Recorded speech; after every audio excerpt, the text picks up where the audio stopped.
श्री शिवाय नमस्तुभ्यम। हम सबको पता है कि 12 नवंबर को बुधवार की अष्टमी का बहुत ही पावन सा दिन है। ये दिन पावन क्यों है? एक तो अष्टमी तिथि अपने आप में बहुत खास और बहुत विशेष होती है। दूसरा, ये बुधवार की अष्टमी है जो कि वर्ष भर में सिर्फ 4 से 5 बार ही पड़ती है और ये 2025 की आखिरी बुधवार की अष्टमी है। इसीलिए इस बार की अष्टमी बहुत खास और बहुत विशेष है ना। देखो, अब आज की इस वीडियो में हम लोग 13, 15 और 17 वाले उपाय को समझेंगे। साथ ही साथ आपको बता दूं कि इस उपाय को करने से हमारे घर में जो धन संपदा की कमी होती है, माँ लक्ष्मी का आगमन घर में नहीं होता है, वो होना स्टार्ट हो जाता है। और इस उपाय को हर व्यक्ति को, हर इंसान को करना चाहिए। अब कैसे करने हैं, कहाँ पे करने हैं, सब कुछ बताऊंगा। बहुत ही ध्यान से वीडियो को देखिएगा। इस उपाय में जो किसी भी चीज़ की महत्ता है वो होती है शमी के पत्तों की। किसकी महत्ता है? शमी के पत्तों की महत्ता बहुत ज़्यादा है। तो आप लोगों को यहाँ पर लेने हैं कितने शमी के पत्ते? कम से कम आप लोगों को लेने हैं 7 शमी के पत्ते। मैंने 13, 15, 17 इसलिए लिखा है स्क्रीन पे कि आप चाहो तो 13 ले सकते हो, आप चाहो तो 15 ले सकते हो, आप चाहो तो 17 ले सकते हो, आप चाहो 7 ले लो, 9 ले लो, 11, मतलब ऐसे ऑड नंबर के फॉर्मेट में आप सभी लोगों को शमी के पत्तों को लेना है। आपके यहाँ जितनी आसानी से पत्ते मिल जाते हों उसी अकॉर्डिंग आप क्या करोगे? शमी के पत्तों को लोगे। आगे बढ़ें। फिर यहाँ पर क्या दिखाई दे रहा है? आप लोगों को घी दिख रहा होगा। अरे दिख रहा है ना, बताओ। अब आपको क्या करना है? थोड़ा सा घी लीजिएगा। ठीक, घी किसका होगा? गौ माता के दूध से निर्मित घी होना चाहिए। इस चीज़ का भी ध्यान देंगे, ठीक है ना। अब इतना करने के बाद में पहुंच जाइएगा महादेव के शिवलिंग के पास में। फेस रखिएगा उत्तर दिशा, नॉर्थ डायरेक्शन। यहाँ पर पहुंच करके अब आप लोग को एक काम करना है कि जो आपके पास में शमी का पत्ता है अभी उसे कुछ नहीं करेंगे। ठीक, सबसे पहले रिद्धि सिद्धि योग बन रहा है आज बुधवार की अष्टमी तिथि के दिन। माता अशोक सुंदरी के स्थान पर आपके पास में जो घी है उस घी का लेपन करना। जैसे मैं कर रहा हूँ ना, आपको भी घी का लेपन ऐसा ही कुछ करना है, ठीक है ना। घी का लेपन करने के बाद में जो आपके पास में शमी के पत्ते हैं, आपने 7 लिए हैं, आपने 9 लिए हैं, 11 लिए हों, 15, जो भी जितने भी लिए हों, अब उन्हें एक साथ नहीं चढ़ाएंगे, इसी घी के ऊपर चिपकाते जाएंगे। माता लक्ष्मी का ध्यान, माँ का ध्यान करते जाएंगे और यही विनती करेंगे कि हमसे जो भी त्रुटियां हुई हों, हमसे जो भी गलतियां हुई हों, हे देवी माँ हमें नादान समझ के क्षमा करें, हमें किसी भी चीज़ों का ज्ञान नहीं है, हमसे जो भी गलतियां हुई होंगी वो अनजाने में हुई होंगी, ठीक है ना। ऐसे उनसे प्रार्थना करेंगे, क्षमा प्रार्थना करेंगे, विनती करेंगे और फिर आप लोगों को एक लोटा शुद्ध जल तांबे के लोटे से पूरा भर के महादेव के शिवलिंग के ऊपर चढ़ाना है। लेकिन अब आज के दिन जब जल चढ़ा रहे हो भोले शंकर के शिवलिंग के ऊपर, तो एक नाम याद रखिएगा। वो नाम मैं यहाँ लिख दे रहा हूँ। कौन सा नाम है? डोलेश्वर महादेव। अब आप लोग के लिए एक सवाल है, डोलेश्वर महादेव का मंदिर अपने भारत में या विदेश में कहाँ है? जिस भी किसी को पता है नीचे कमेंट सेक्शन में बताइएगा।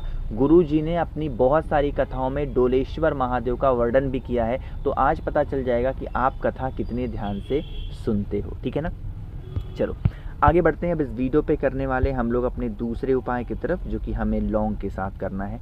अगर मान लेते हैं कि आपके घर में, आपके परिवार में कोई ऐसा व्यक्ति है, कोई ऐसा सदस्य है जिसकी कोई ऐसी इच्छा है, जिसके लिए वो बहुत प्रयास करता है, जिसके लिए वो बहुत मेहनत करता है, लेकिन उसे किसी भी चीज़ में सफलता नहीं मिल पा रही है, ठीक है ना। तो चाहो तो जिस व्यक्ति को प्रॉब्लम है वही इंसान इस उपाय को कर सकता है, या अगर आप चाहो तो किसी और व्यक्ति के लिए भी इस उपाय को कर सकते हो, उसका नाम बोल के, ठीक है ना। जो भी आपको सुटेबल लगे बताइएगा। अब आपको क्या करना है? इस उपाय के लिए हमें ज़रूरत पड़ने वाली है 5 लौंग की, साथ ही साथ हमें ज़रूरत पड़ेगी 5 कमलगट्टे की। और यहाँ पर स्क्रीन पे आप लोग की चीनी दिख रहा होगा। कुछ लोग इस चीनी को शक्कर के नाम से भी जानते हैं। आप लोग भी, मुझे उम्मीद है, शक्कर ही जानते होंगे, ठीक है ना। तो आपको थोड़ा सा शक्कर लेना है। थोड़ा सा क्या लेना है? आपको 5 दाने लौंग के लेने हैं और 5 दाने ही आपको किसके लेने हैं? कमलगट्टे के लेने हैं। जब कभी भी मैंने आज तक कोई भी वीडियो बनाई है, एक चीज़ मैंने आपको हमेशा बताया है, ठीक।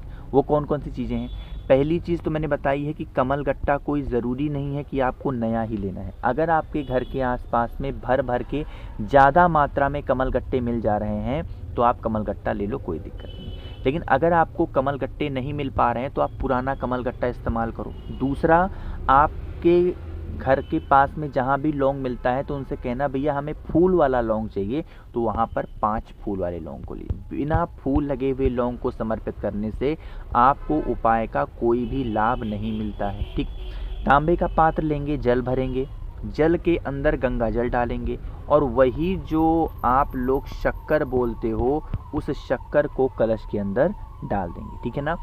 फिर आप इस कलश को यहाँ से उठाइएगा और कहाँ पर जाओगे, देवाधिदेव महादेव के शिवलिंग के पास में जाएंगे। यहाँ पर जब आप पहुँचोगे तो आप लोग को एक छोटा सा काम करना है। वो काम कौन सा है, यहाँ पर पहुँच करके जो आपको पता है कि भगवान गणेश का स्थान कौन सा है, शिवलिंग के राइट साइड में। ठीक, जो आपके पास में 5 काली मिर्च है, जो आपके पास में 5 कमल गट्टे हैं, अपनी मनोकामना अपनी विशेष को कहते हुए उसे कहाँ पर चढ़ाओगे, भगवान गणेश के स्थान पर समर्पित करेंगे। कहाँ पर, आप लोगों को महादेव के शिवलिंग। ठीक, फिर आपके पास में एक जल है, जिस जल के अंदर मैंने आपसे बताया था कि गंगा जल डालना है और शक्कर डालना है। अब वो जल बिल्कुल मीठा हो गया होगा ना। अब वही मीठा वाला जल महादेव के शिवलिंग के ऊपर चढ़ा देना और यहाँ चढ़ा करके अब आप लोग को अवधूत रूप महादेव का ध्यान करना है। कौन सा रूप, अवधूत रूप। यही अवधूतेश्वर महादेव के नाम से आप लोगों को जल चढ़ाना है और उनसे विनती करनी है, प्रार्थना करनी है कि हे शिव शंभू, हमारी ये मनोकामना है, हमारी ये विशेष हैं, हम लोग कोशिश करते हैं लेकिन पूरी नहीं हो पा रही है।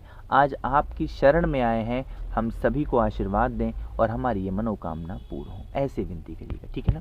आगे बढ़ते हैं। अब इस वीडियो पे करने वाले हम लोग अपने तीसरे उपाय की तरफ, जो कि दोबारा से हमें किससे करना होगा, चावल के दाने के साथ में। अब इस उपाय को करने से हमें क्या मिलेगा, क्या लाभ होगा, इसकी बातें हम लोग तभी करेंगे जब आप सब लोग कर दीजिए वीडियो को लाइक, और जिसने अभी तक चैनल को सब्सक्राइब नहीं किया, मेरी आवाज़ आप पहली बार सुन रहे हैं, चैनल को ज़रूर सब्सक्राइब करेंगे। ठीक है ना।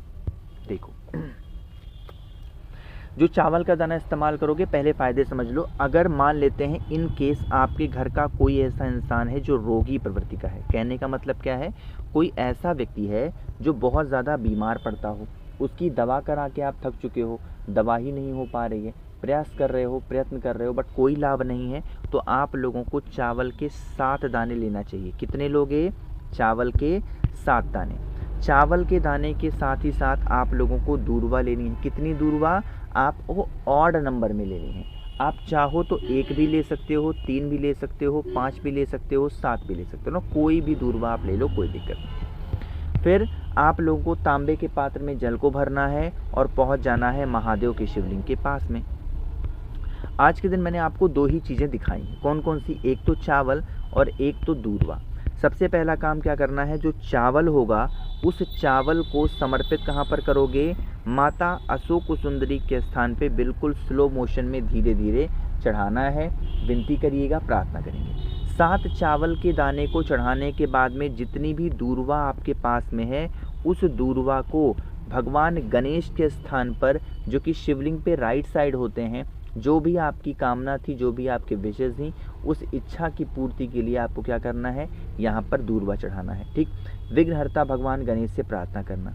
फिर इन्हीं दूर्वा को वहाँ से उठा लेना। कहाँ से, भगवान गणेश के स्थान से दूर्वा को उठाइएगा और फिर एक ही काम करना है, 1 लोटा जल। महादेव का एक बहुत ही प्यारा सा नाम है। जब कभी भी बीमारी के उपाय के बारे में हम लोग बात करते हैं तो हम लोग कुंदकेश्वर महादेव का स्मरण करते हैं। दूर्वा को उठाने के बाद में अपने घर पे लेके जाना और जो भी व्यक्ति बीमार हो धीरे धीरे उसको खिला देना। इससे आपके घर में कभी भी कोई इंसान बीमार नहीं पड़ेगा। आगे बढ़ते हैं लड़ाई झगड़े के लिए अपने हम चौथे उपाय की तरफ। अगर आपके घर में क्लेश बहुत ज़्यादा होता है तो इस उपाय को करेंगे। इसके लिए आपको 2 ही चीज़ें चाहिए। एक तो आपको बेलपत्र चाहिए, जो कि बहुत ही प्यारी सी और सुंदर सी, एंड द सेकेंड वन आप लोगों को ज़रूरत पड़ने वाली है 1 चुटकी काला तिल। रिपीट कर रहा हूँ, क्या चाहिए, 1 चुटकी काला तिल, और पहुँच जाएंगे महादेव के शिवलिंग के पास में। यहाँ पर पहुँच करके अब आप लोग को काम करना है। कौन सा काम करना है, जो आपके पास में बेलपत्र है उस बेलपत्र को माता अशोक सुंदरी के स्थान पे रख करके और जो भी व्यक्ति घर में लड़ाई झगड़े करता है उसका नाम और गोत्र बोल करके बेलपत्र के बड़े वाले पत्ते पे रख देना और 1 लोटा जल चढ़ा देना। कोई इंसान कितना भी लड़ता होगा, कितना भी झगड़ता होगा, कितना भी परेशान करता होगा, वो परेशानियाँ दूर कर जाएगा। ठीक है ना, करिएगा ज़रूर सभी लोग इस उपाय को। बाकी कोशिश की है अच्छा समझाने की। वीडियो पसंद आई हो लाइक करिएगा, कुछ पूछना है नीचे कमेंट सेक्शन में पूछें, और मेरे जितने भी भाई बहन आवाज़ पहली बार सुन रहे हैं चैनल को ज़रूर सब्सक्राइब करेंगे। श्री शिवाय, नमस्तुभ्यं।